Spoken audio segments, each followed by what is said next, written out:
বাবা সবাইকে বলো ঈদ মুবারক, বলো ঈদ মুবারক, ঈদ মুবারক, বলো ঈদ মুবারক। হ্যাঁ তো আসসালামু আলাইকুম গাইস, সবাইকে ঈদ মুবারক, সবাইকে ঈদের শুভেচ্ছা অভিনন্দন। সবার ঈদ ভালো কাটুক, আশা করি সবার ঈদ ভালো কাটবে, কারণ আল্লাহ রহমত করেছে যে আকাশ অনেক পরিষ্কার।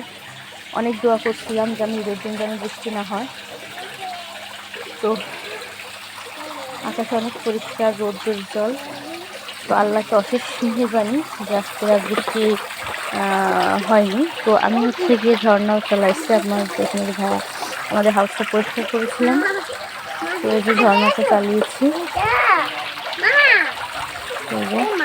জি, তো সবারই ভালো কাটুক, সবাই ভালো থাকবেন, সুস্থ থাকবেন, আল্লাহ হাফেজ।